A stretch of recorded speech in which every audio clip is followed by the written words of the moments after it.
welcome to this special interview. My name is Teslimah Abdulhafiz, the editor of Campus Radar FUNAAB. Today, I'm here with a visionary leader, someone whose campaign activity blew our mind. It's no other person than Ms. Alakoso, Maryam. It's so nice to have you here. Thank you. Good afternoon. Okay, my first question goes thus. I could remember vividly during your campaign process, you had a lot of beautiful content out, your publicity was top-notch, and the presentation of every single thing was valid. So my question is this. During your campaign, you spoke to us about the Blue Initiative. Could you please give us a little rundown of what the Blue Show means? Okay, thank you very much. The Blue Show is an acronym of Blue, Beyond Learning and University Ecstasy. Then we have the S for social opportunities, we have H for healthcare, we have O for opportunities, and W for welfareism. Okay, that's solid. Your campaigning process was, I'd say, hectic, because your followers were the kind of fans that everybody would love to have.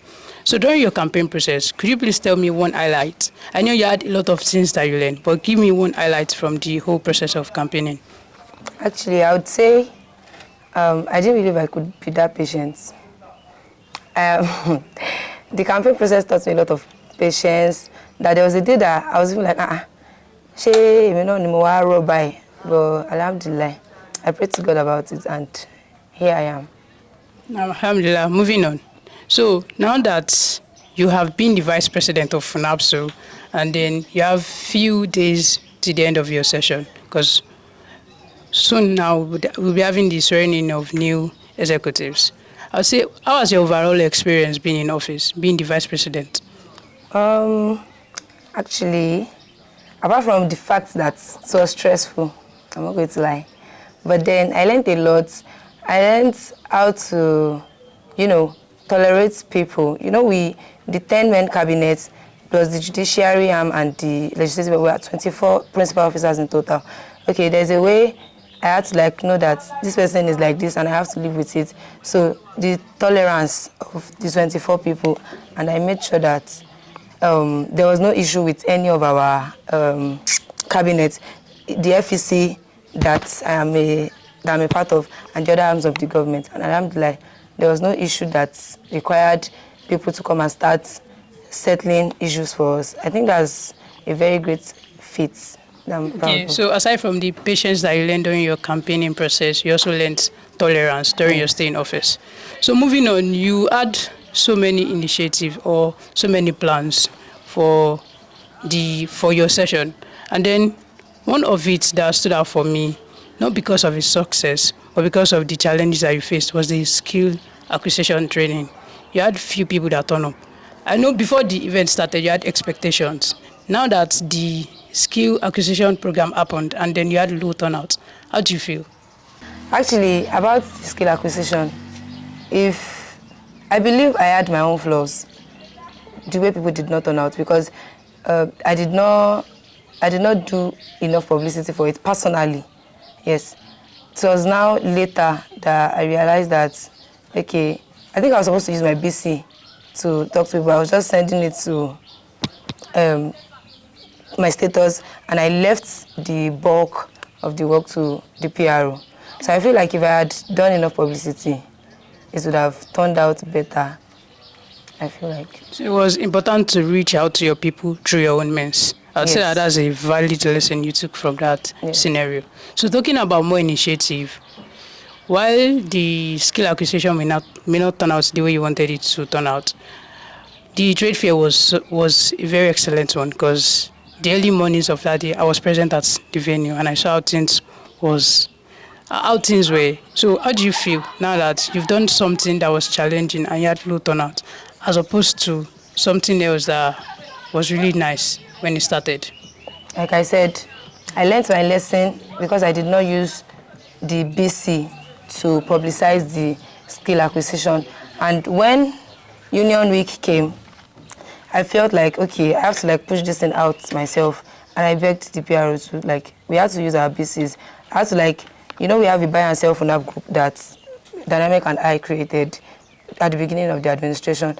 I sent the flyers to the group, I sent personal BCs. I spoke to people that I know that, okay, these people are people that will be interested in the trade fair stuff. And that was the reason why the trade fair turned out well. If I had done that during the skill acquisition stuff, maybe.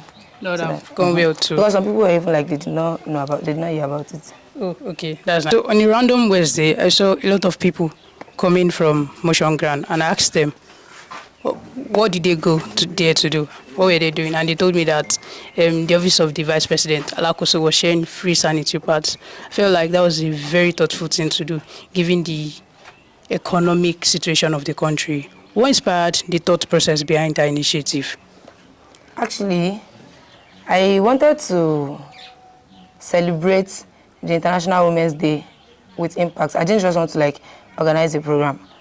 I wanted something that, okay, these people can hold on to. And that was why I'm like, the initial idea was that we would do a program, would invite speakers. In fact, the plan was already going on. I'm like, no, it's better for me to just maybe like share a menstrual pad. It's better to do that than, calling them to a place and then giving them advice.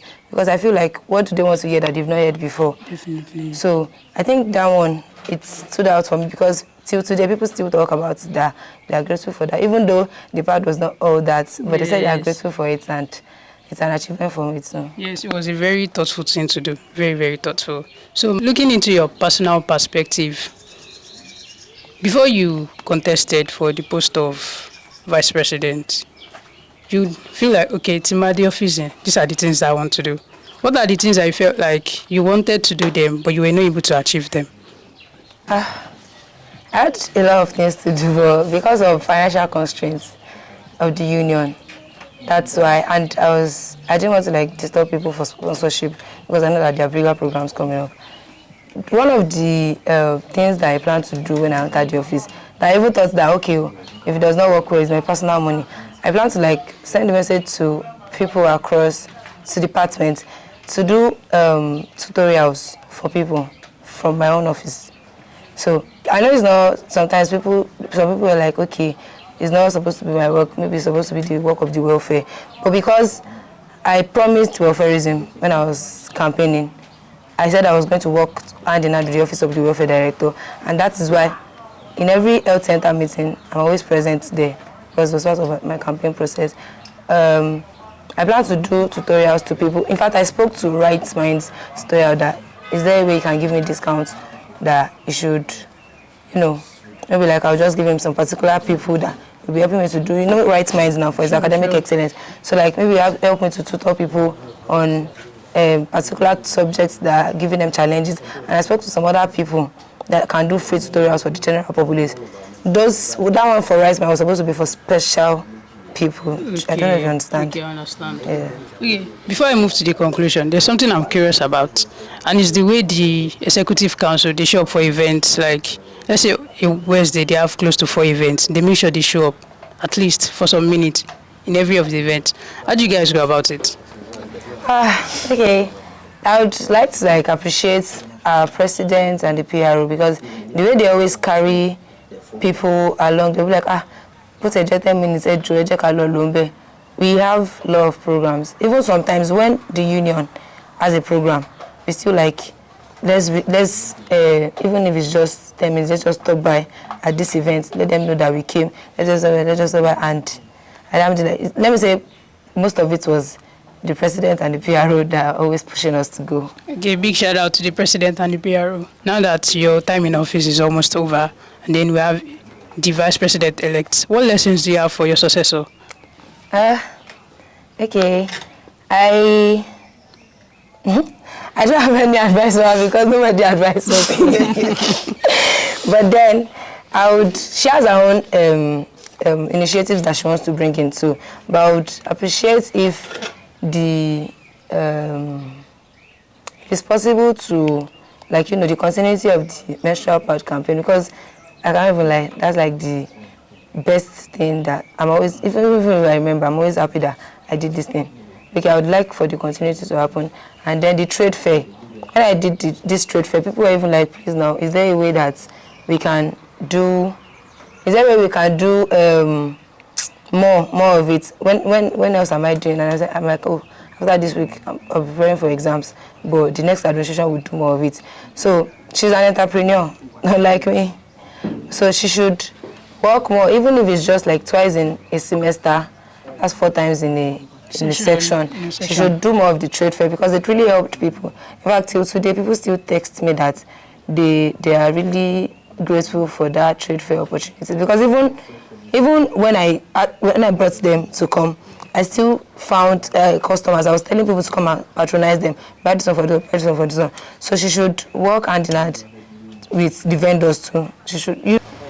So now I finally come to the end of this session with the Vice President, person of Maryam Alakoso, a visionary leader who has done a lot to the student populace, especially in the area of women empowerment and other initiatives that brought smiles to the face of people.